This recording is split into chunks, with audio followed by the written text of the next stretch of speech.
Teman-teman yang dirahmati Allah Subhanahu wa taala, kisah Ibu Musa ini adalah salah satu contoh tentang orang gak bakalan kecewa kalau bersandar kepada Allah.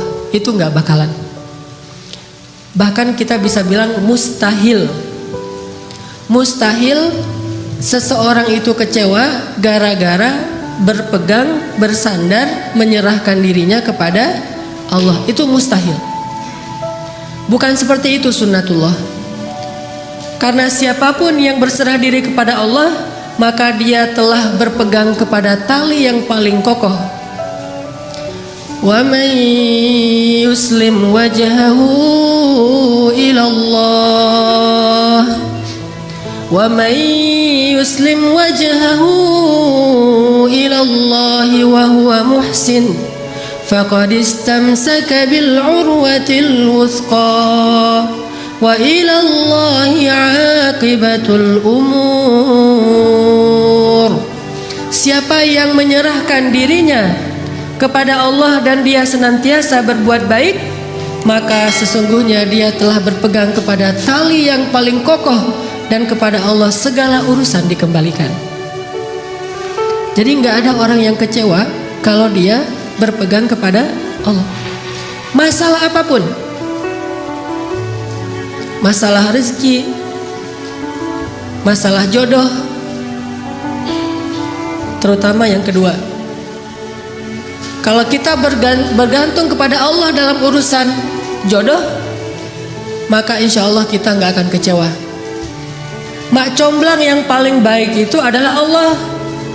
Kalau mak comblangnya ustadz, kadang-kadang ngecewain. Ustadz, ini CV saya. Oh ya, kriteria yang kamu cari seperti apa? Saya mah nggak susah-susah ustadz, standar-standar aja. Ya standar yang gimana? Yang tingginya 180, yang kulitnya bening, sampai kalau minum kelihatan airnya ngalir gitu. Transparan. Kemudian yang hidungnya seperti pedang, yang matanya seperti bidadari. Tahu mata bidadari? Belum. Besar dan sayu, tapi nggak belok. Belok apa deh? Sudah pernah lihat Ustaz? Ada di rumah saya. Oh iya. Nah ini kriterianya. Terus kata Ustadz, kalau yang kayak gitu Ustadz juga mau gitu ya. Akhirnya pas ketemu Ustadznya duluan yang ta'arufan. Ini kalau mak comblangnya manusia, tapi kalau mak comblangnya Allah jauh lebih meyakinkan dan gak bakalan kecewa. Dengan kriteria apapun, wa huwa ala kulli syai'in qadir. Dan kalau Allah menjanjikan yang baik akan ketemu dengan baik, pasti innahu la yukhliful mi'ad. Allah tidak pernah mengingkari janjinya. Masalah apapun kita harus mengandalkan Allah. Coba deh selalu ngandelin Allah. Bahasa gampangnya gini, udah tenang aja, ada Allah itu. Dan kalau kita sudah melibatkan Allah, la yudayyi'akallahu idzan, itu pasti Allah nggak bakalan ngecewain kamu. Kalau udah ngandelin Allah, ini gimana nih? Udah tenang aja, ada Allah. Allah tidak akan mengecewakan. Salah satu kalimat udah tenang aja ada Allah adalah la tahzan, innallaha ma'ana.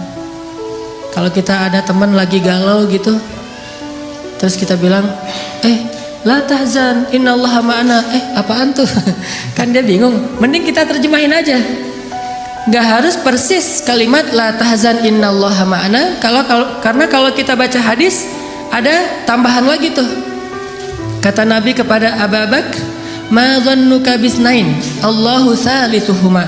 Ya Abu Bakar, kenapa kamu berpikir kita cuma berdua padahal Allah yang ketiga? Kalau dalam ayat la tahzan innallaha ma'ana. Kalau bahasa kita woles bro, woles, tenang aja ada Allah. Santai bro, karena ada Allah. Itu bahasa Arabnya la tahzan innallaha ma'ana. andalin Allah dalam masalah kita. Ada masalah apapun, serahin aja sama Allah. Bismillah, la haula wala quwata illa billah.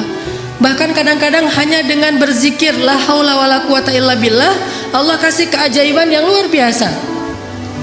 Karena setelah seseorang bersandar kepada Allah, la yudayya'anallahu idzan, pasti Allah nggak akan ngecewain.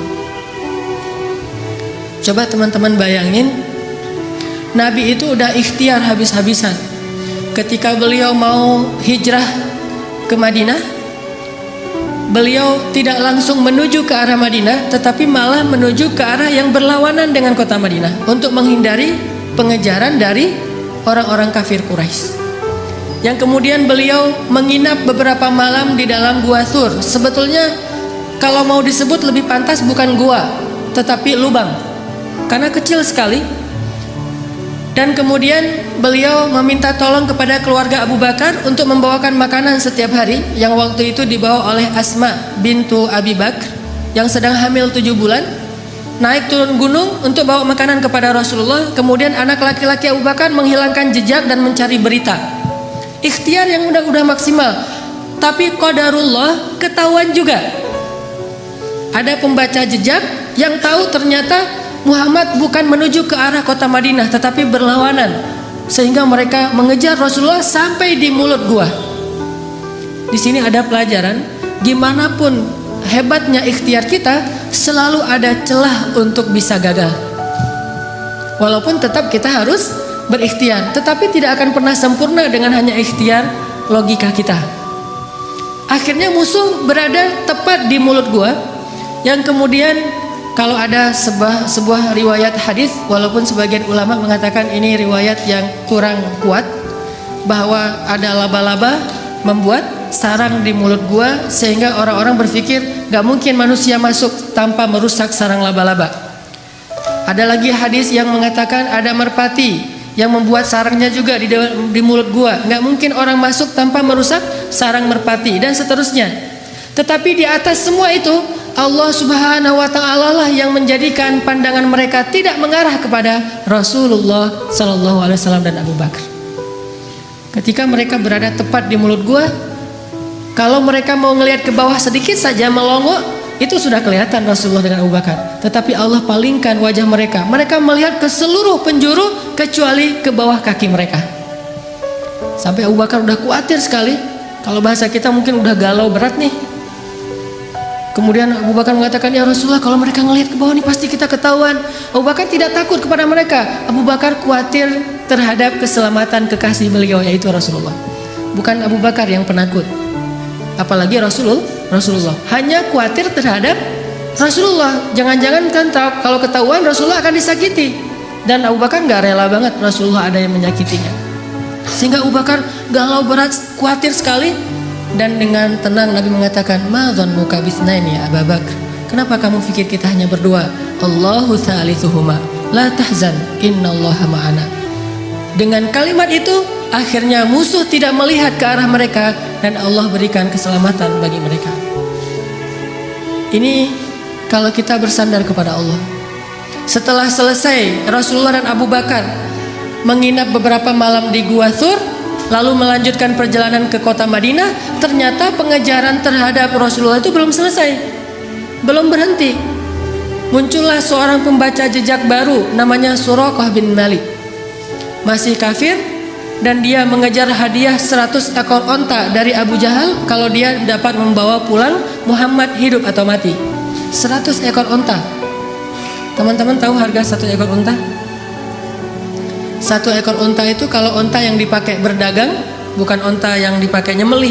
Kalau yang dipakai nyembelih paling 40 juta, 50 juta. Kalau yang dipakai untuk perjalanan berdagang, 1 ekornya itu 300 juta. 1 ekor ontanya 300 juta. Jadi puluhan miliar. Sehingga orang Arab di Saudi, di Irak, di Emirat dengan menjual 2 ekor onta atau 3 ekor onta, mereka bisa beli Alphard. Jadi biasa bagi mereka. Jual 10 ekor onta, beli Ferrari. Kalau kita nabung sampai meninggal, akhirnya jadi warisan, ditabung lagi nggak dapat. Jual kambing, jual sapi, jual segala macam. Karena onta itu harganya mahal, apalagi onta merah bisa sampai 700 juta. Kalau yang di Dubai itu sering diperlombakan, itu onta-onta yang berkualitas, itu satu ekornya bisa di atas 1 miliar. Kuda aja bisa sampai 3 miliar ya. Makanya Abu Jahal menawarkan, siapa yang bisa membawa pulang Muhammad hidup atau mati, saya kasih 100 ekor onta yang terbaik. Akhirnya Suraqah bin Malik semangat mencari Rasulullah SAW. Dia baca jejak di setiap penjuru padang pasir. Karena dia berpengalaman membaca jejak, dia lihat langit, dia lihat pasir yang terbang gara-gara ada orang yang berjalan cepat di padang pasir. Dia lihat merpati, dia lihat alam. Akhirnya dia menemukan Nabi SAW dengan Abu Bakar. Ketemu. Begitu sudah dekat, kemudian tiba-tiba dengan takdir Allah, Allah memperlihatkan kekuasaannya. Kuda yang ditunggangi oleh Suraqah terperosok dan jatuh. Kemudian Suraqah bangkit, naik lagi ke atas kudanya, dan kudanya tidak mau berjalan. Kuda itu seperti melawan sehingga Suraqah jatuh sampai 3 kali. Allah ala kulli syai'in qadir. Serahin sama Allah. Akhirnya Suraqah berjalan kaki, nggak menyerah. Kudanya nggak mau jalan, dia nggak pundung, dia nggak menyerah. Akhirnya dia jalan kaki. Dia kejar Rasulullah dengan berjalan kaki. Setelah mendekat kepada Rasulullah, tiba-tiba Rasulullah mengatakan, ya Suraqah, bagaimana pendapat kamu kalau kamu memakai pakaian khusus Raja Persia? Kata dia, pakaian Raja Persia? Ya, kata Rasulullah. Mau, kata Suraqah. Kata Rasulullah, kalau begitu halaulah orang-orang yang ingin mengejar kami. Kelak kamu akan memakai pakaian Persia, Raja Persia. Sehingga akhirnya Allah Subhanahu wa taala membolak-balikan hati manusia. Yang tadi marah kepada Rasulullah, benci kepada Rasulullah, ingin mengambil keuntungan dari menangkap Rasulullah, Allah balikkan hatinya tiba-tiba menjadi pendukung Rasulullah SAW. Walaupun belum beriman, tapi dia mendukung Rasulullah. Dia lupa dengan 100 ekor onta. Coba bayangkan secara logis, 100 ekor unta itu sudah jelas. Yang menawarkannya Abu Jahal, orang paling kaya di Mekah. Sedangkan pakaian Persia yang nawarinya seorang laki-laki yang bahkan dari kampung halamannya aja terusir. Dan bagaimana dia akan berikan jubahnya Raja Persia kecuali dengan cara menaklukkan negeri Persia? Dan bagaimana dia akan menaklukkan Persia sedangkan di rumahnya aja, di kampungnya aja dia dalam keadaan lemah dan terusir? Ini kan gak logis. Kok bisa Suraqah percaya sama Muhammad yang dalam keadaan terusir, memberi janji yang aneh, tapi dia meninggalkan janji-janji Abu Jahal 100 ekor unta yang paling realistis? Ini kebesaran Allah Subhanahu wa taala. Dan ini juga sebagai bukti Rasulullah itu benar-benar al-amin, as-sadiqul masduq, orang yang selalu dipercaya bahkan oleh musuhnya. Suraqah lebih percaya kepada Nabi walaupun Nabi terusir dengan janji yang aneh itu daripada kepada Abu Jahal yang realistis. Sehingga akhirnya Allah menyelamatkan Rasulullah dan Abu Bakar sampai di Madinah. Selang beberapa tahun setelah Nabi SAW wafat, pada masa kekhalifahan Umar bin Khattab, akhirnya Islam berhasil membebaskan Persia dan menaklukkan kerajaan-kerajaan yang zalim di sana. Lalu salah satu ghanimah harta yang dibawa dalam peperangan itu adalah jubahnya Raja Persia, dibawa ke Madinah. Ketika jubah Raja Persia sampai di Madinah, diserahkan kepada Umar. Umar teringat dengan janji Nabi, sehingga Umar bertanya, Aina Suraqah? Di mana Suraqah bin Malik? Ternyata Suraqah sudah masuk Islam.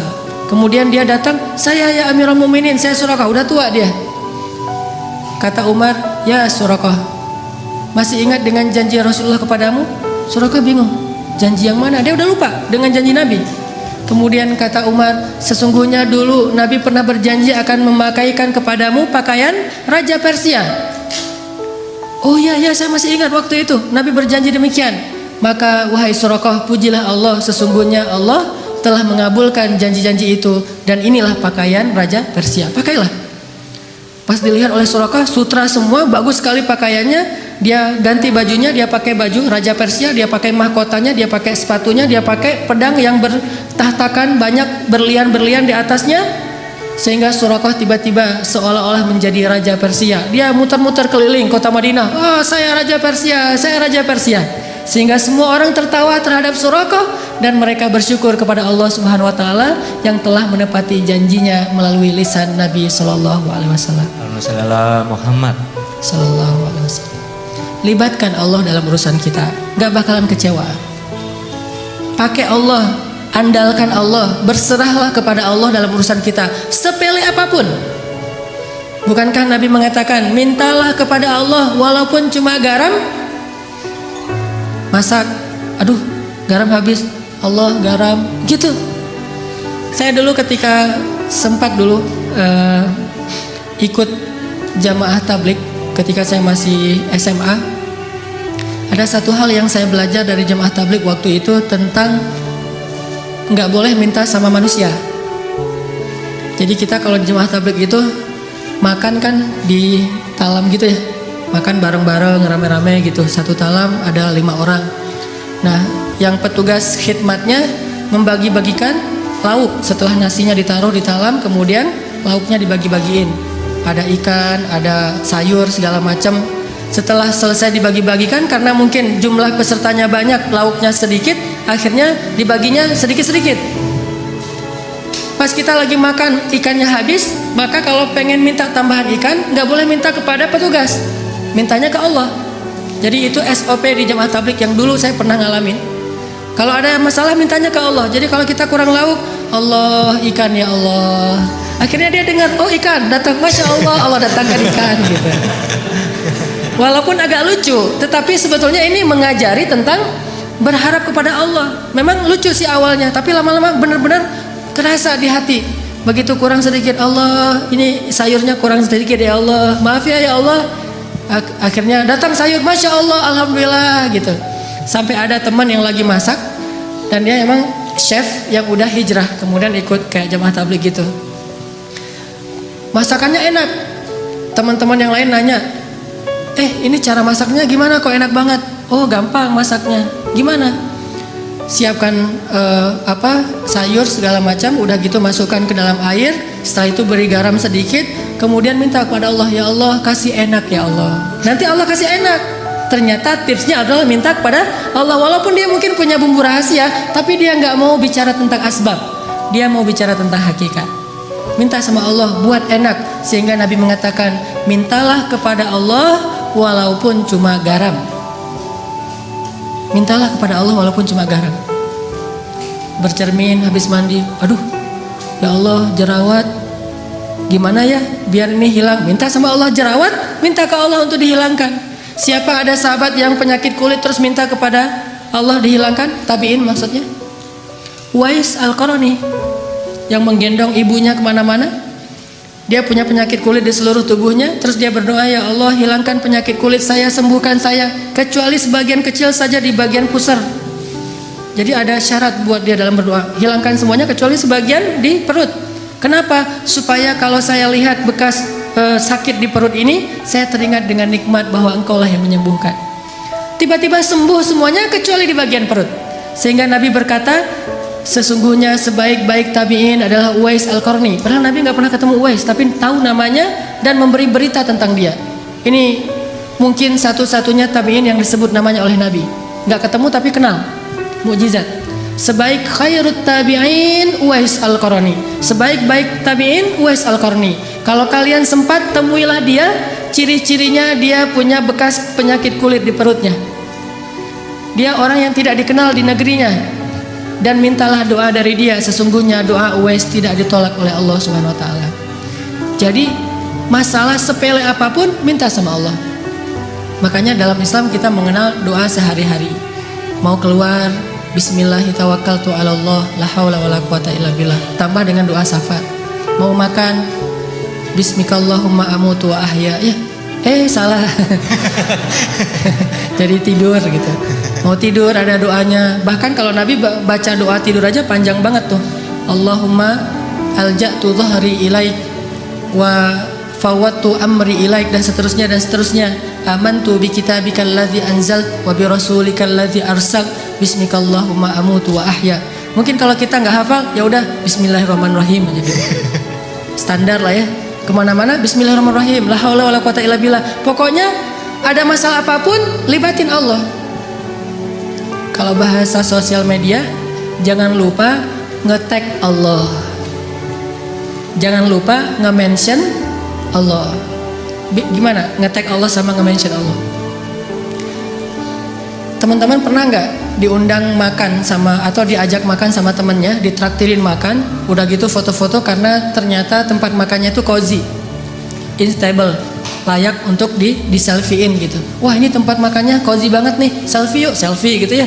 Udah selesai selfie, udah gitu kita posting. Selfie-nya sama siapa? Bareng dengan teman yang nraktirin kita. Setelah selesai selfie kita posting.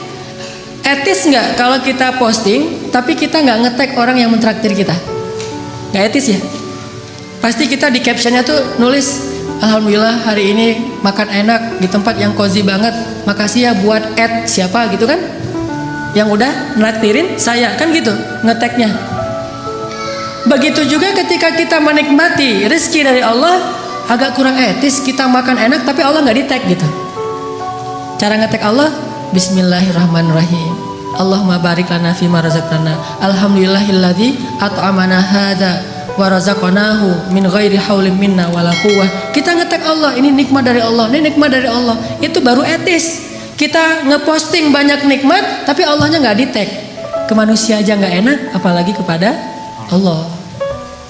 Kalau nge-mention Allah, ada sesuatu yang indah, Masya Allah, Subhanallah, Allahu Akbar dan segala macam. Jadi setiap kali ngelihat sesuatu yang keren, kita mention. Kayak kita lagi ngelihat sesuatu yang viral di sosial media, akhirnya karena ini bagus banget videonya, inspiring, lucu, kece gitu, akhirnya kita mention ke teman kita, lihat yang ini, di mention @fulan, gitu kan ya. Maka setiap kali kita ngelihat sesuatu dari ciptaan Allah yang kece, yang keren, yang luar biasa, harusnya kita mention Allah, Masya Allah. Jadi kalimatnya tuh seolah-olah Masya Allah, Subhanallah, Alhamdulillah, aja terus. Karena kita ingin menghargai Allah. Ini artinya melibatkan Allah. Siapa yang melibatkan Allah dalam urusannya, maka Allah akan tambahkan kebaikan dan keberkahan. Fadhkuruni azkurkum ana inda dhanni abdi bi. Ingat aku ingat kalian, dan aku tergantung prasangka hambaku kepadaku. Coba teman-teman perhatikan ayat yang tadi kita baca di Al-Qasas, kisah Ibu Musa. Ini salah satu contoh orang gak bakalan kecewa kalau ngandelin Allah.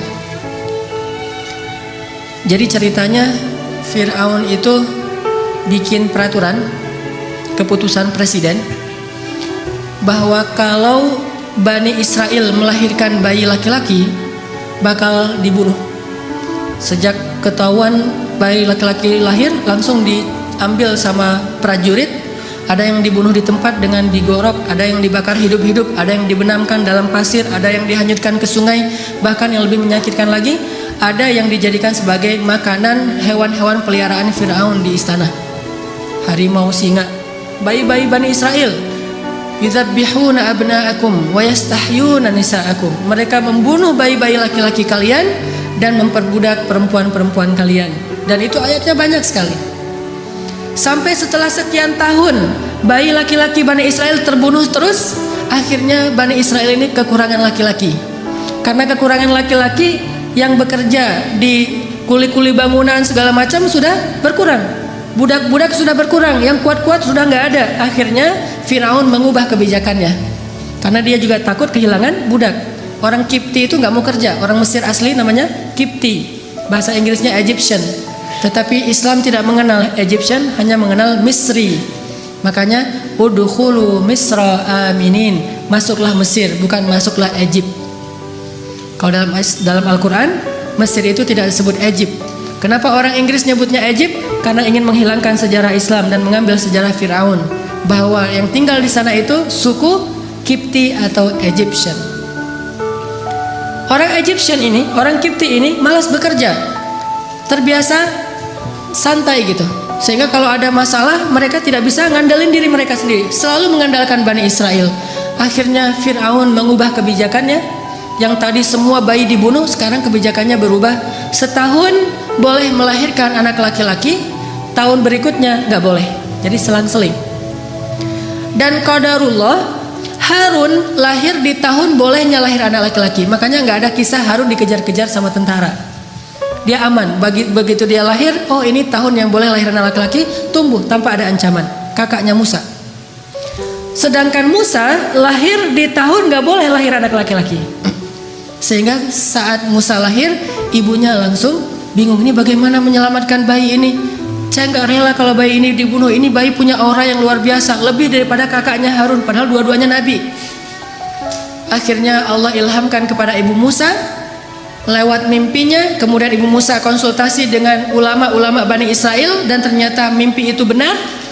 Dia disuruh menghanyutkan Musa ke sungai Nil. Ini tidak logis, tetapi tidak butuh logis kalau yang menyuruhnya Allah Subhanahu wa Ta'ala.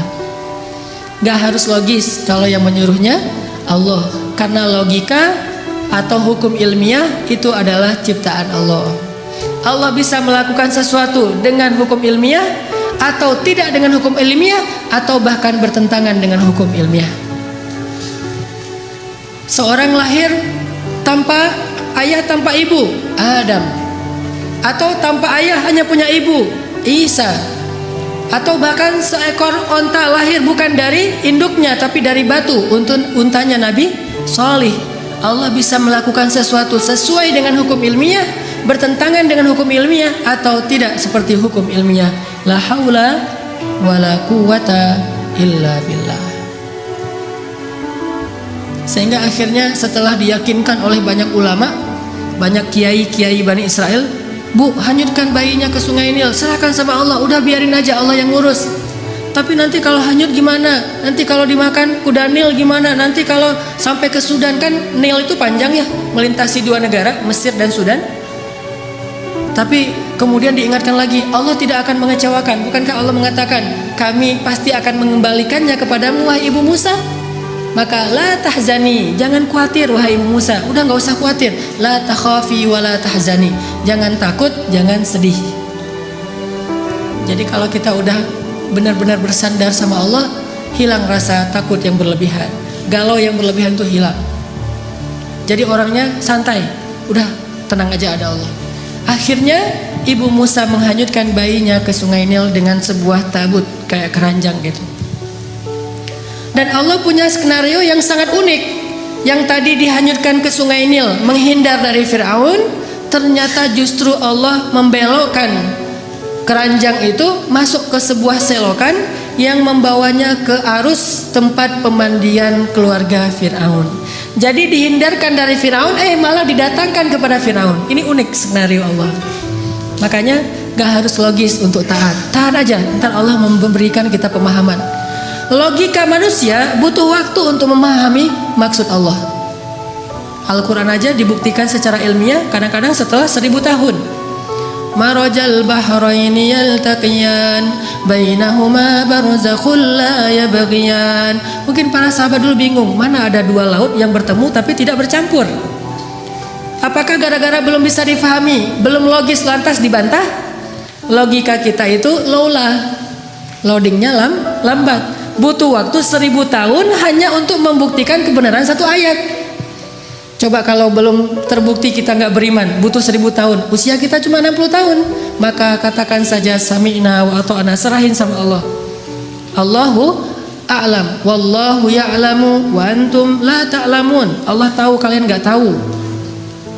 Malah masuk ke dalam selokan yang membawa Musa kepada keluarga Firaun. Ditemukan sama dayang-dayang. Pas dibuka kotaknya ternyata ada bayi yang sehat, yang luar biasa auranya. Semua orang yang lihat pasti jatuh hati kepada bayi ini. Dibawa masuk ke istana, diserahkan kepada istri Firaun. Langsung istri Firaun jatuh hati. Dan qadarullah, waktu itu istri Firaun belum punya anak, sehingga sangat menginginkan anak laki-laki. Dan ini yang paling keren nih. Apa kata istri Firaun? Qurratu ainin li walak. Anak ini menyejukkan hati saya dan hatimu wahai Firaun. Apa kata Firaun? Laki la liya. Menyejukkan hatimu, hati saya tidak, kata Firaun. Dari sejak awal juga mereka udah musuhan. Musa juga ngelihat Firaun, ntar lihat aja. Dari bayi juga. Cerdas ini bayi. Jadi dari bayi juga udah tahu, oh ini bakalan musuh saya. Dan itu sahih beritanya. Apa sahihnya? Sampai suatu malam ketika Asia gendongin Musa ngeklek gitu ya, ketawa sama Asia, sama istri Firaun, ibu angkatnya. Sedangkan Firaun dari kejauhan dia aja nggak mau dekat-dekat, karena Firaun tahu bahwa ini bayi Bani Israel yang dilempar ke sungai Nil gara-gara takut dibunuh. Dia nggak rela. Cuman karena dia terlalu sayang sama istrinya yang cantik dan tidak punya anak, dia sabar. Nanti kalau udah gede bakalan dibunuh. Itu rencana Firaun. Sehingga akhirnya Asia bilang pada Firaun, ya Azizi, itu panggilan Firaun dari istrinya. Wahai suamiku tercinta, ya Azizi, coba kamu gendong bayi ini, dia lucu loh. Kamu selama ini mungkin belum pernah coba aja, coba gitu. Diantarkan kepada Firaun. Kata Firaun, moh gitu ya. Bahasa Arabnya moh. Enggak gitu. Enggak, kamu coba aja. Akhirnya karena dipaksa sama istrinya, dia pegang sama Firaun. Begitu dipegang, Musa yang tadi ngeklek, ketawa, tiba-tiba cemberut. Tadi ini orang wajah Firaun gitu kan, musuh saya. Langsung berubah wajahnya Musa, sehingga Firaun nanya pada Asia, ya Asia, ini kenapa dia tiba-tiba kok cemberut sama saya? Kata Asia, mungkin kalian belum terlalu dekat. Coba kamu dekap lagi. Kan ini baru pertama digendong. Oh gitu, didekapin. Pas udah didekapin agak dekat ke wajahnya Firaun, Musa mengambil janggut Firaun, ditarik sampai copot janggutnya tercabut janggutnya Firaun. Orang zaman dulu raja-raja kan janggut Firaun tuh panjang yang terbentuk gitu kan ya, yang kayak kotak gitu. Itu ditarik sama Musa, banyak dari janggut-janggut Firaun itu sampai tercabut, rontok dan mengeluarkan darah, sehingga Musa dilempar oleh Firaun karena Firaun marah kepada Musa. Dari kecil juga mereka udah musuhan. Dan Musa itu dari kecil juga lebih daripada Hercules, udah punya kekuatan. Nabi paling kuat tuh Musa. Pas dilempar, akhirnya Asia sedih mengambil bayinya, didekap. Musa nangis seperti bayi biasanya. Firaun mengatakan, besok akan saya bunuh nih bayi. Ternyata dia benar nih, seperti dalam mimpi saya. Anak ini yang sepertinya akan mengganggu kekuasaan saya. Besok harus saya bunuh. Kata Asia, jangan, dia kekasih saya, jangan segala macam. Sekarang Firaun sudah murka. Akhirnya diumumkanlah ke seantero Mesir bahwa besok dia akan membakar hidup-hidup seorang bayi Bani Israel di depan orang banyak sebagai pelajaran. Terkumpullah orang di lapangan besar di depan istana. Pada subuh hari itu Allah memberi ilham kepada Asia sebuah ide. Begini cara Allah menolong hambanya. Ketika mau dibunuh oleh Firaun, Asia bilang gini, wahai Azizi, saya ingin sebelum engkau menyakiti anak ini, kita buktikan dulu kejadian semalam itu murni karena memang dia sadar atau karena dia nggak ngerti, anak kecil. Kalau dia nggak ngerti, maafkanlah dia, namanya juga anak kecil. Tapi kalau dia sadar karena emang dia seperti mimpimu, maka silahkan kamu bunuh. Gimana cara ngebuktiinnya? Kata Asia, letakkan bayi ini di tengah, terus di sebelahnya ada bara api, sebelah lagi ada roti dan madu. Bayi ini sudah bisa merangkak. Kalau dia menuju kepada bara api dan memakan bara api itu, berarti dia bayi yang nggak tahu apa-apa, maafkanlah dia. Tapi kalau dia menuju ke madu dan roti, berarti dia bayi yang sudah mengerti, silahkan kamu bunuh dia. Ini mengambil resiko. Dan ini hanya satu-satunya cara terakhir untuk menyelamatkan Musa. Karena dipikir oleh Firaun logis juga, ya sudah, kita coba taruh Musa di tengah, bara api di sebelahnya, kemudian roti di sebelahnya. Musa bangkit dari duduknya, tiba-tiba menuju kepada bara api, diambil dengan tangannya, dimakan oleh Musa. Lalu dia menangis. Sejak saat itu cacatlah lidah Musa. Baru sembuh pas nanti mau berdakwah dan berdoa, Rabbi syrah li sadri wa yassir li amri wahlul 'uqdatam min lisani.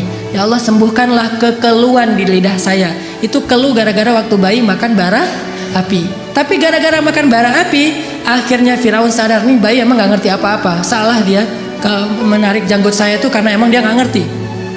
Akhirnya dibebaskan dan Musa bisa tinggal dan selamat. Begitu cara Allah menyelamatkan. Kita balik lagi ke adegan tadi. Ditemukan oleh Asia. Hari pertama ditemukan, Musa nangis di istana karena haus. Udah dari sejak tadi belum minum ASI. Karena haus, akhirnya istana membuat semacam audisi menyusui. Jadi kalau di kita ada audisi Got Talent dalam segala macam, ini Got Talent menyusui. Hadiahnya berkeping-keping uang emas. Siapa yang bisa menyusui bayi istana akan diberikan harta yang sangat banyak. Sehingga banyak ibu-ibu yang ikut audisi, pengen mendapatkan golden ticket. Ngantri ini, wah, selfie-selfian gitu di depan istana Firaun. Wah, ikut audisi gitu ya. Datang menyusui, gagal yang satu, gagal aja terus. Kalau dalam bahasa sekarang, kalau aku sih yes, nggak tahu Mas Anang gitu ya. Gagal aja, nggak ada yang lulus audisi. Ternyata Di baris terakhir dari antrian itu ada mbaknya Musa yang nggak disebutkan namanya. Jadi keluarga Musa ini ada 3 orang soleh, kakaknya Harun, kemudian mbaknya yang nggak disebutkan namanya, kemudian Musa. Ini 3-tiganya anak-anak yang soleh-soleha. Mbaknya Musa tadi ditugaskan oleh ibunya mencari berita tentang adiknya, tentang bayi Musa. Mbaknya ikut antrian, padahal masih ABG, tapi pengen nyusuin, kan ini agak aneh nih. Sehingga pengawal bilang, kamu mau ngapain? Mau ikut audisi. Lah, ini untuk orang yang sudah punya anak, tetapi saya bisa menawarkan orang yang baik untuk bisa menyusui bayi itu. Setelah debat panjang, akhirnya ikut juga. Ternyata ini yang lulus audisi. Kalau aku sih yes gitu. Apa kata dia kepada keluarga Firaun? Maukah kalian saya tunjukkan keluarga yang bisa menyusui dan berlaku baik kepada anak ini? Kata Asia, ya sudah, bawa mereka ke sini. Kalau mereka bisa, nanti saya kasih hadiah yang banyak. Pulang langsung si mbaknya Musa lari ke rumah, mak gitu. Apa itu adik lagi nangis minta susu, terus kenapa? Nggak ada yang bisa menyusui dia. Mungkin mak yang bisa menyusui dia. Akhirnya ibunya datang, begitu didekap oleh ibunya, namanya juga ibu sendiri, langsung saya sih yes. Akhirnya ibunya lulus audisi. Ngelihat Musa diam di tangan ibunya, akhirnya Asia pun jatuh hati kepada keluarga itu dan mengatakan, hadiah untuk kalian adalah emas dengan sangat banyak, berkilo-kilogram emas. Bukan hanya itu, mulai sekarang tinggallah di istana. Sehingga akhirnya ibunya Musa tinggal di istana, ayahnya Musa tinggal di istana, mbaknya Musa tinggal di istana, kemudian masnya Musa tinggal di istana. Musa juga semuanya tinggal di istana, dirawat dan dibiayai oleh negara, oleh istana, oleh kerajaan, dan mereka mendapatkan gaji yang sangat besar. Siapa yang ikut cara Allah pasti beruntung. Bayangin kalau dulu ibu Musa nggak percaya dengan perintah Allah, masa sih dihanyutin ke sungai Nil segala macam? Mungkin selamanya mereka jadi buronan, pindah-pindah dari satu negeri karena takut dikejar oleh tentara Firaun, dan selamanya miskin. Tapi karena dia ikut cara Allah, wa may yattaqillaha yaj'al lahu makhraja wa yarzuqhu min haitsu la yahtasib wa may yattaqillaha yaj'al lahu min amrihi yusra. Siapa yang bertakwa atau taat kepada Allah, Allah kasih jalan keluar. Siapa yang taat kepada Allah, Allah kasih rezeki yang tidak terduga-duga. Siapa yang taat kepada Allah, Allah mudahkan setiap urusannya. Keep the faith, athiqah billah, percaya deh sama Allah. Nggak ada modal Ustadz, pengen nikah, ada Allah. Sehingga pas datang ngelamar, ada apa dek? Ini Pak, saya mau melamar putri Bapak. Emang adik punya modal apa? Allah. Wah, itu berat tuh. Nolaknya juga berat. Waduh, ini pakai bau-bau Allah lagi gitu kan ya? Ya sih Allah, cuman yang kelihatan apa kan? Allah nggak kelihatan gitu ya. Ya walaupun nggak kelihatan, Allah lebih pasti Pak. Wa huwa ala kulli syai'in qadir. Bapak hafal surat Al-Muluk, jadi ceramah gitu. Jadi oh ternyata ada ini ustadz ya. Oh, ya udah deh kalau ustadz gitu. Hafal Al-Quran, hafal surat apa? Al-Fatihah, Al-Ikhlas gitu. Oh ya udah itu aja maharnya. Lulus kan? Gara-gara mengandalkan Allah. Kalau perlu hafal beberapa ayat jitu masalah itu. Kalau mereka fuqara, asa ayyughniyahumullah. Pak, Allah berfirman. Langsung datang-datang Allah berfirman. Belum ngutarain ini. Assalamualaikum, waalaikumsalam. Monggo, silakan duduk. Ada apa? Apa yang bisa saya bantu? Ini Pak, saya hanya ingin sharing ayat. Awalnya langsung pakai ayat. Allah berfirman, kalau mereka fakir, Allah yang akan memberikan mereka kecukupan. Oh iya benar, saya tahu ayat itu. Terus Rasulullah bersabda, kalau datang seorang laki-laki yang baik akhlaknya melamar putri kalian, jangan ditolak. Wah, udah pakai Allah, pakai Rasul, susah ini. Pengalaman. Kalau ngandelin Allah itu selalu berhasil. Makanya saya tuh pernah dulu awal-awal saya belajar mobil, dulu saya suka ngebut-ngebut di jalan. Jadi bawa mobil dengan gaya motor. Kalau gaya motor kan selap-selip tuh. Bawa mobil kan nggak bisa gitu. Tapi karena saya emang senengnya ngebut, nggak sabaran. Di jalan saya ngebut, tiba-tiba di gang di Bandung tuh ada tentara naik motor keluar dari gang, saya tabrak. Sampai dia terjungkir jauh beberapa meter dan motornya itu ringsek. Alhamdulillah orangnya luka, nggak meninggal maksudnya, luka. Lalu dia pakai baju dinas kan, alhamdulillah saya juga pakai baju dinas ustadz. Pakai jubah, pakai sorban saya mah dulu. Setelah saya konsen dakwah di anak muda, di anak geng motor, baru saya mencocokkan penampilan saya dengan dunia anak muda. Dulu jubahan, sorbanan, baju dinas. Dia juga baju dinas, jadi sesama lagi dinas nih. Pas dia awalnya wajahnya udah merah mau marah, saya keluar dari mobil ngelihat wajah saya, ini kiai kualat nih kalau saya macam-macam. Akhirnya dia terpaksa kalem aja. Aduh maaf saya nggak sengaja ngelihat tiba-tiba keluar dari gang. Oh ya nggak apa-apa, saya mah dinas di situ di Baros, itu salah satu kantornya di Baros saya dinas. Ya saya juga lagi dinas ke masjid. Mau ngajar ada pengajian sore ini. Oh ya udah nggak apa-apa Pak Ustadz, nggak apa-apa gitu. Udah aja. Ini gimana nih motornya? Nah gampang, nanti saya suruh orang untuk ngambil motornya. Udah alhamdulillah saya ganti rugi, dia nggak mau, selamat. Kenapa? Pertama mungkin ya karena Allah masih ingin menyelamatkan saya dari suatu musibah. Bukan karena kebaikan saya, tapi karena kemahagungan Allah. Dan di sisi lain mungkin salah satu rahasianya saya baca doa safar sebelum keluar.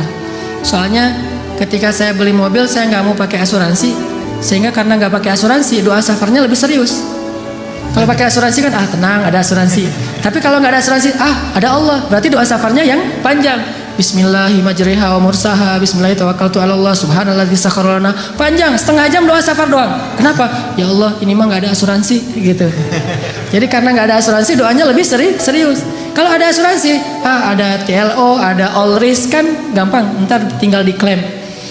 Intinya karena ngandelin Allah, Allah mudahkan urusannya. Selalu kayak gitu. Kalau melakukan sesuatu karena Allah, selalu Allah mudahkan. Tapi kalau kita tidak melibatkan Allah, bara'atum minallah, Allah berlepas tangan. Dan kalau Allah berlepas tangan, siapa lagi yang bisa memudahkan selain Allah Subhanahu wa taala? Libatkan Allah. Ada seorang sahabat datang ke Nabi, dia bilang gini, "Ya Rasulullah, anak saya ditawan sama musuh." Ternyata anak dia itu ikut berjihad dan ketangkap sama musuh, ditawan. Dan musuh minta tebusan sekian ratus dinar, kalau nggak ditebus akan dibunuh. Dan waktu itu sahabat-sahabat yang kaya banyak yang lagi di luar kota juga lagi diutus untuk dakwah dan jihad, sehingga tidak ada sahabat yang bisa membantu laki-laki ini. Rasulullah juga nggak punya apa-apa, nggak punya harta. Dia datang kepada Rasulullah, "Ya Rasulullah, anak saya ditawan, minta sekian ratus dinar, kalau saya nggak menebus nanti anak saya akan dibunuh. Gimana ini ya Rasulullah? Dia hanya memberi waktu saya 1 hari sampai besok." Kemudian Rasulullah mengatakan, "Ya wahai bapak, ya Syekh, perbanyaklah mengatakan la haula wala quwata illa billah." Oh gitu? Ya Rasulullah? Ya gitu. Akhirnya dia pulang, nggak ngomong ya sih la haula wala quwata illa billah, tapi yang lain nggak ngomong kayak gitu. Udah aja kalau Allah bilang la haula wala quwata illa billah, hasbunallah wa ni'mal wakil, cukup Allah. Jangan bilang cukup Allah lalu ada kalimat tapi. Hasbunallah sih, cuman. Nah ini nggak hasbunallah, karena hasbunah itu tidak ada cuman. Oh gitu ya Rasulullah, gitu. Udah dia pulang, la haula wala quwata illa billah, la haula wala quwata illa billah. Sampai di rumah istri nanya, "Pak, gimana tadi sama Rasulullah, udah dapat belum pinjaman untuk menebus anak kita?" "Udah dapat mah, ini luar biasa." "Apa?" "La haula wala quwata illa billah." "Oh gitu, la haula wala quwata illa billah." Berdua tuh, suami istri soleh-soleha, sama-sama athiqah billah, sangat keep the faith. Nggak mengatakan, "Iya emang zikir, cuman uang konkretnya mana?" Nggak nanya-nanya kayak gitu. Udah aja, oh la haula, ya udah la haula wala quwata illa billah. Sepanjang malam mereka berzikir la haula wala quwata illa billah. Tiba-tiba waktu subuh ada yang ngetok pintu rumah, tok tok tok, "Assalamualaikum." Terdengar suara anak laki-lakinya, pas dibuka benar anak laki-lakinya pulang dalam keadaan selamat. Dan ternyata di luar suaranya berisik, banyak suara kambing. Pas dilihat itu apa itu? Kambing, lebih dari 100 ekor. Kemudian ayahnya bertanya, "Apa yang terjadi? Bagaimana kamu selamat dan membawa banyak kambing?" Kata laki-laki ini, "Semalam tiba-tiba ada seorang laki-laki yang berbaju putih, orangnya ganteng sekali, wajahnya bercahaya, datang melepaskan ikatan saya, dan tiba-tiba waktu itu semua prajurit yang mengawal saya, yang menjaga saya itu tertidur pulas, sama sekali tidak terbangun, sehingga saya bisa dilepaskan dan bahkan bukan hanya bisa menyelamatkan diri, tapi malah bisa mengambil ghanimah, membawa lebih dari 100 ekor kambing." Bayangin, kambing 1 ekornya aja udah berisik ya, gimana 100 ekor, berisik nggak sih? Berisik banget kan ya? 100 ekor kambing yang berisik yang lagi dibawa sama anak muda ini tidak membangunkan prajurit penjaga yang lagi tidur. Ini qadarullah. Sehingga akhirnya dia selamat dan bahkan dapat ghanimah lebih dari 100 ekor kambing dari la haula wala quwata illa billah. Bukan berarti nggak ikhtiar. Kalau ikhtiar kita udah mentok, udah maksimal, jangan menyerah, jangan berhenti, karena selalu ada harapan di sisi Allah Subhanahu wa taala. Tidak pernah selesai kalau kita berserah diri kepada Allah. Selalu ada harapan. Ada lagi kisah di zaman Nabi Musa. Suatu hari Nabi Musa nanya kepada Allah. Kan Nabi Musa ini julukannya, panggilannya Kalimullah, orang yang bisa ngomong langsung kepada Allah. Jadi kalau ada butuh apa-apa Nabi Musa mah tinggal miss call Allah. Ya Allah, langsung Allah ngangkat. Ada apa Musa gitu. Kayak kita telepon gitu ya. Nggak bisa ngelihat langsung tapi bisa telepon langsung. Begitu Nabi Musa calling, langsung Allah, ada apa Musa? Gini ya Allah, saya pengen nanya. Jadi Musa sering ngobrol sama Allah. Nanya apa? Saya pengen tahu di antara umat saya itu siapa yang paling rendah kedudukannya di matamu? Yang paling levelnya paling rendah. Kata Allah, itu tuh laki-laki seorang kakek yang buta, yang dia itu masbuknya istiqomah banget dalam sholat. Paling istiqomah dalam masbuk. Gak pernah dia sholatnya tepat waktu, pasti masbuk. Ini orang yang paling istiqomah di zamanmu, Musa. Istiqomah dalam kemasbukan. Asal ada sholat, dia pasti paling belakang, datangnya menjelang salam. Jadi kalau ada yang taruh sendal paling belakang itu pasti dia. Kalau ada salam yang kemudian nanti berdiri lagi, pasti dia. Orang yang selalu masbuk, orang tua buta. Oh, itu orang yang paling rendah. Nabi Musa nyari mana? Oh, si kakek itu yang paling rendah nilainya di mata Allah. Setiap hari dilihat dia masbuk sampai suatu hari ketika selesai sholat, orang itu udah nggak ada. Nabi Musa telepon Allah. Musa ada apa? Itu si kakek kemana? Kok nggak datang? Kata Allah, dia sudah meninggal dan sekarang ada di dalam surga. Nabi Musa heran, ya Allah, gimana ceritanya tuh? Kakek yang nilainya paling rendah, yang nggak ada apa-apanya, yang masbuk sejati, tiba-tiba masuk surga sejak dia meninggal. Apa yang terjadi ya Allah?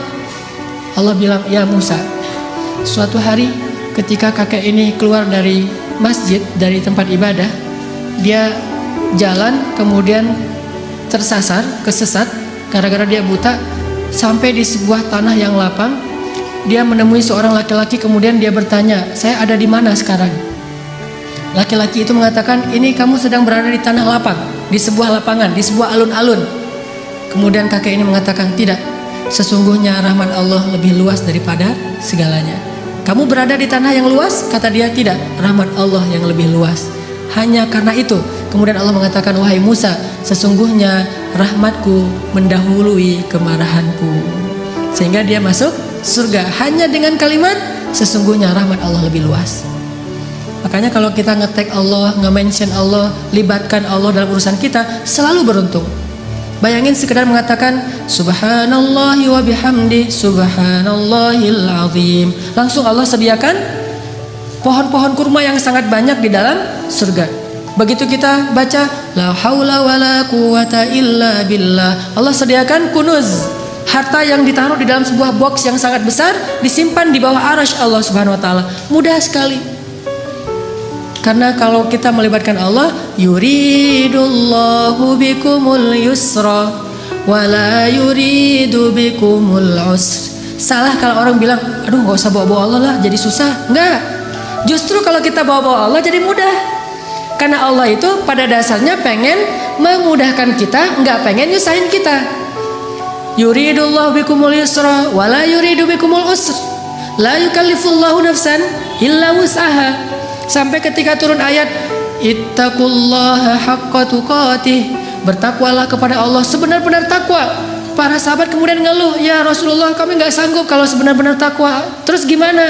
Turun lagi ayat di surat At-Taghabun, fattaqullaha mastata'tum. Kalau nggak bisa sebenar-benar takwa, ya udah bertakwa semampu kalian aja.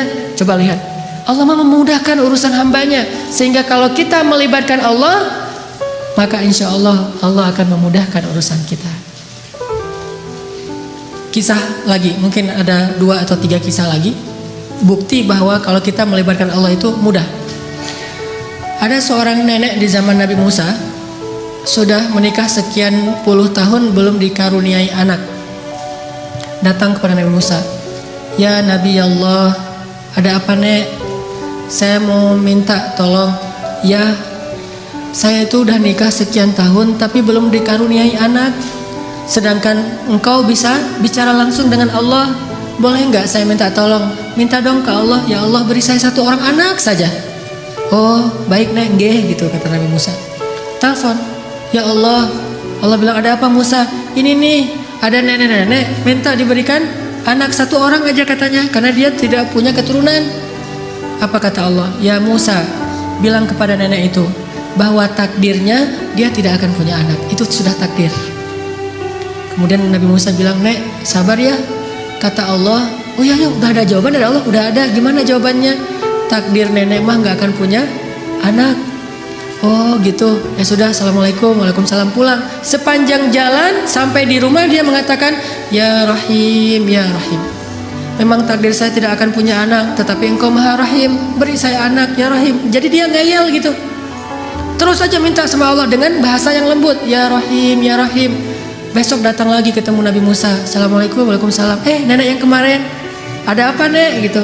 Sama, Nabi Musa masih yang kemarin gitu. "Apaan?"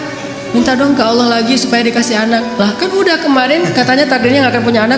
"Ya siapa tahu sekarang berubah." Ini nenek nih, sikoh billah, yakin banget sama Allah. Karena nggak mau ngecewain, walaupun Nabi Musa juga udah tahu takdirnya kayak gitu, ya udah Nabi Musa telepon lagi, "Ya Allah, ini si nenek yang kemarin." "Oh ya Musa, jawab aja kayak kemarin." "Oh dia nggak akan punya anak." "Nek, saya bilang juga apa? Takdirnya nenek nggak akan punya anak. Udah bersabar aja." "Oh gitu ya. Ya udah, assalamualaikum." Waalaikumsalam. "Ya Rahim, ya Rahim." Terus aja gitu. Datang lagi nenek yang sama, "Nek, sama jawabannya." Belum ngomong juga udah dikasih tahu aja jawaban. Tapi kata nenek, "Coba minta lagi, mudah-mudahan Allah udah mau ngasih sekarang." "Ya Allah, nenek yang kemarin datang lagi, wahai Musa, takdirnya nggak akan punya anak." "Nek, memang udah takdirnya kayak gitu. Sabar aja." "Gimana tuh caranya nek? Udah takdir Allah nggak akan bisa dirubah." "Oh gitu. Ya Rahim, ya Rahim." Pulang terus. Setelah sekian lama nggak datang-datang. Setelah beberapa bulan akhirnya dia datang bawa bayi. Gendong bayi datang ke Nabi Musa. "Assalamualaikum," gitu. "Oh, waalaikumsalam. Nenek yang dulu." "Ya, terus itu siapa?" "Anak. Anak siapa?" "Anak saya." "Hah? Ya Allah, ini ceritanya gimana nih? Kok bisa nih nenek punya anak?" Nabi Musa nelpon Allah. "Gimana nih ceritanya nenek yang takdirnya nggak bakalan punya anak tiba-tiba bawa bayi?" Kata Allah, "Ya Musa, setiap kali saya bilang takdirnya nggak punya anak, dia bilang ya Rahim, ya Rahim. Dibilang lagi nggak punya anak, dia bilang ya Rahim, ya Rahim. Wahai Musa, ketahuilah sesungguhnya rahmat saya mendahului takdir." Sehingga dengan rahmat Allah, Allah mengubah takdir nenek ini yang tadi nggak punya anak jadi punya anak. Kalau kita baca hadis-hadis Nabi tentang kisah-kisah para anbiya itu luar biasa. Intinya adalah mereka selalu mengandalkan Allah dan selalu mendapatkan janji-janji yang Allah pernah janjikan kepada mereka, nggak pernah kecewa. Mungkin cerita terakhir yang sangat populer itu adalah cerita Siti Hajar. Ini bagi saya menakjubkan banget nih ceritanya. Nabi Ibrahim bawa Siti Hajar dari Palestina ke Mekah, melintasi gurun pasir hanya bertiga saja. Ibrahim, Hajar, Ismail kecil. Karena Allah memerintahkan Ibrahim, bawa keluargamu ke sebuah biwadin ghairi dzi zar, kepada sebuah lembah yang tidak ada kehidupan di sana, bawa ke sana. Di Bakkah yang kemudian namanya menjadi Mekah. Akhirnya Ibrahim bilang ke Hajar, "Hajar, yuk kita hijrah," gitu. "Hijrah kemana mas?" Hajar nggak nanya-nanya hijrah kemana, udah aja, "Oh hijrah, ya sami'na wa ata'na." Dibawa gitu jalan kaki melintasi padang pasir, berhenti sebentar di rest area, makan minum seadanya, lanjut lagi. Nggak pernah nanya, "Mas ini kemana sih kok nggak sampai-sampai?" Nggak pernah Hajar nanya kayak gitu. Atau nggak pernah juga dia bilang, "Mas turunin saya aja di mall itu nanti dijemput lagi." Nggak ngomong nurunin di mall mana, di rest area mana, di masjid mana, ntar kalau udah beres urusannya baru jemput lagi. Nggak, sami'na wa ata'na. Ini istri soleha banget, ikut aja gimana kata suami. Sampai udah di lembah yang tandus, baru Ibrahim mengatakan, "Ya Hajar, disinilah tempat yang dijanjikan." tinggallah kita di sini. Ya siap, sami'na wa ata'na, tinggal bikin tenda kecil untuk bayinya. Hari kedua setelah tinggal di situ baru Ibrahim bilang, ya Hajar, saya akan kembali ke Palestina, tinggallah kalian di sini. Baru setelah sekian lama Hajar diam, kali ini Hajar udah gak kuat untuk diam. Baru dia nanya, ya Ibrahim, engkau tinggalkan kami di sini bersama seorang bayi dan tidak ada siapa-siapa, bahkan air dan kehidupan pun tidak ada di sini, wahai Ibrahim. Bagaimana engkau akan tinggalkan kami? Ibrahim gak tega untuk menjawab. Akhirnya Ibrahim pergi aja tanpa berbicara. Karena Ibrahim pergi, akhirnya Hajar mengganti pertanyaannya. Dan pertanyaan kedua ini lebih benar dari pertanyaan pertama. Kalau pertanyaan pertama, gimana engkau meninggalkan kami sendiri? Pertanyaan yang keduanya adalah, Hajar tanya kepada Ibrahim, ya Ibrahim, Allahu amaraka bihadza? Apakah Allah yang menyuruhmu melakukan ini? Ibrahim mengangguk, ya ini perintah Allah. Apa kata-kata Hajar? La yudayyi'anallahu idzan. Kalau begitu pergilah wahai suamiku, Allah tidak akan mengecewakan kami. Ini namanya keep the faith. Kalau udah libatin Allah, berubah semuanya. Kalau tadi khawatir, galau, sedih, takut, tapi begitu nanya Allahu amaraka bihadza, yang menyuruh kamu melakukan ini wahai Ibrahim? Ya, kata Ibrahim, la yudayyi'anallahu idzan. Kalau gitu pergilah wahai suamiku, Allah tidak akan mengecewakan kami. Jadi kalau ada suami pergi tiba-tiba, kemana mas? Itu pertanyaannya salah, nggak usah dijawab. Tapi kalau nanyanya, mas ini Allah yang nyuruh, ya oh pergi aja. Nggak apa-apa juga sebulan, setahun, Allah tidak akan mengecewakan kami. Kemana ternyata? Ikut taklim, ikut mungkin ada itikaf di mana. Kalau Allah yang nyuruh, maka istri akan tenang. Tapi kalau bukan Allah yang nyuruh, ini kenapa mas kok pergi, Allah yang nyuruh? Bukan tuntutan sosial media. Ada yang lagi harus saya selesaikan, ada yang jadi selebgram, saya pengen deketin. Nah, ini baru namanya perlu khawatir. Tapi kalau Allah yang nyuruh, insya Allah aman. Pergilah wahai Ibrahim, Allah gak akan ngecewain kami. Ibrahim pergi, kemudian kita tahu adegannya. Ternyata kehabisan air, Ismail nangis-nangis, Hajar lari antara Safa dan Marwah. Allah gak mengecewakan mereka dan memberikan air yang tidak pernah berhenti mengalir sampai hari ini.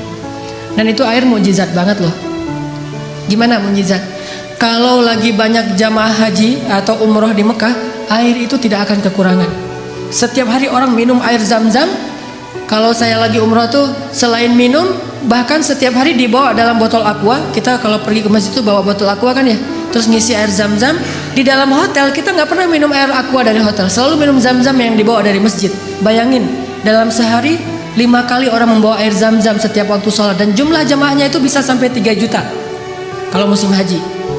Lalu ketika mereka pulang, mereka membawa minimal 5 liter air Zam-Zam di seluruh dunia, sebanyak 3 juta orang. Air Zam-Zam tidak mengering, keluar sebanyak-banyak yang dibutuhkan. Tapi begitu haji selesai, umroh belum dibuka, Mekah sepi. Tidak ada yang umroh kecuali orang lokal saja. Paling-paling ratusan orang, tidak sampai 1000 orang. Tapi walaupun yang datangnya sedikit, yang minumnya sedikit, air Zam-Zam tidak membanjiri kota Mekah. Ini namanya berkah. Kalau butuh banyak keluar banyak, kalau butuh sedikit keluar sedikit. Bukan pas butuh banyak airnya putus, atau pas butuh sedikit airnya jadi banjir, soalnya biasanya keluarnya banyak. Enggak kayak gitu Zam-Zam, sangat berkah. Dan itu gara-gara kata Hajar, la yudayyi'anallahu idzan. Allah enggak bakalan ngecewain kami.